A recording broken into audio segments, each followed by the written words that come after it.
Welcome to the guide on HTML best practices. It is a comprehensive overview of coding standards and recommended practices for modern HTML development.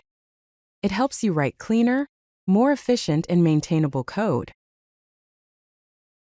Let's understand why following HTML best practices is essential both for developers and for users along with businesses. For developers, it significantly improves code maintainability, making it easier to update and modify code over time. It reduces debugging time by helping catch errors early and makes the code more readable. It enhances team collaboration, making it easier to work on projects together, and makes code reviews more efficient and quicker. Now, talking about the users and business, it ensures better accessibility for all users, including those with disabilities. It also leads to faster page loading times, improving user experience. Following the best practices improves SEO performance, helping the website rank higher in search results. And lastly, it ensures enhanced cross-browser compatibility, making sure that the website works well on different browsers and devices. Here's a comparison of poor and best practices for structuring HTML documents. On the left, you can see an example of poor practice. The code is missing the document type declaration or doc type, which tells the browser which version of HTML is being used, and it also lacks the language attribute in the HTML tag. It also uses generic div elements for the header, main content, and footer. Now, on the right is the recommended or best practice. It includes the document type declaration and specifies the language as English. It also includes the meta charset, which is set to UTF-8 for character encoding, and a meta tag for viewport settings, ensuring proper scaling on different devices. Semantic elements such as header, main, and footer are used to clearly define the structure of the page, which makes the code more readable and accessible. Let's explore the use of semantic HTML elements for better code structure and accessibility. On the left, the non-semantic approach uses div elements with classes like header, logo, nav, article, and title. This makes it difficult to understand the structure and purpose of each part of the page without looking at the class names. On the right, the semantic approach uses specific HTML5 elements. The header element is used for the header section, nav for navigation, article for the main article content, and h1 for the article title. This approach makes the code more readable and provides meaning to the structure, improving accessibility and SEO. Let's explore some accessibility best practices. First, let's look into the form accessibility.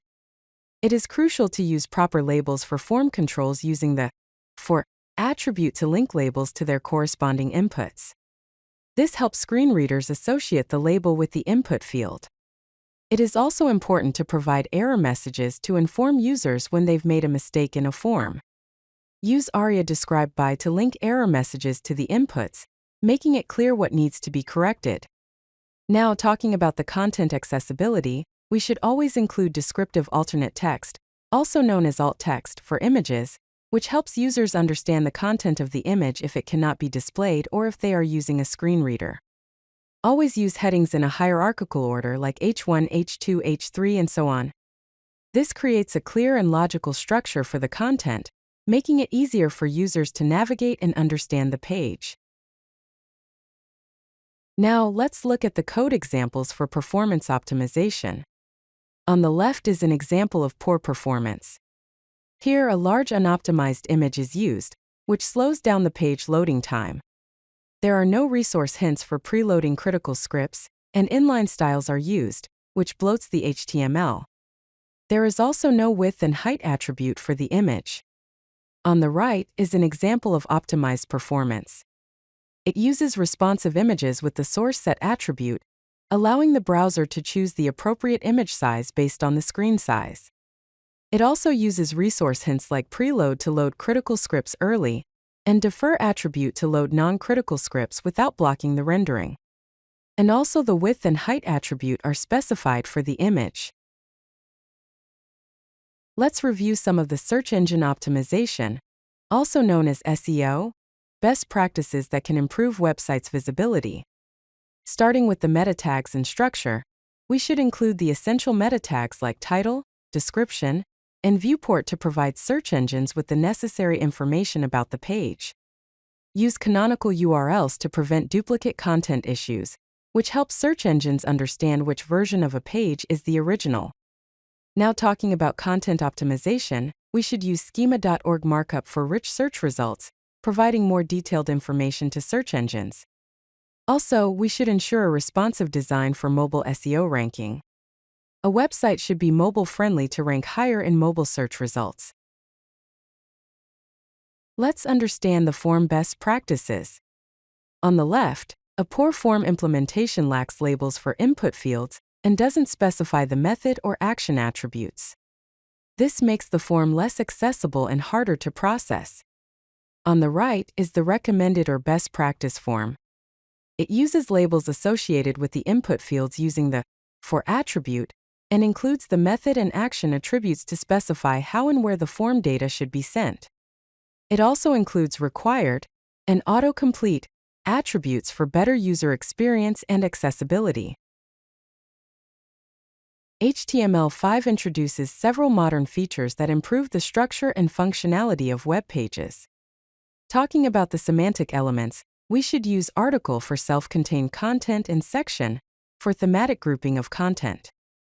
Use NAV for primary navigation sections, making it clear which part of the page is the main navigation. Now, moving to the interactive elements, we should use specific input types like email, tell, date, search, and URL for better mobile experience and to provide appropriate keyboard layouts on mobile devices. We should also use native audio and video elements with fallbacks, ensuring that media content is accessible even if the browser doesn't support the latest formats. To continue your journey with HTML, use these valuable resources like documentation, validation tools, and learning resources. Refer the MDN Web Docs, W3C HTML specifications, and HTML Living Standard for documentation. For validation, use W3C Markup Validator, HTML5 Validator, and accessibility checkers. For learning, you can refer the interactive tutorials, code challenges, and community forums. Thank you for attending. If you like this video, hit that like button and don't forget to subscribe. Visit codelucky.com for more such useful content.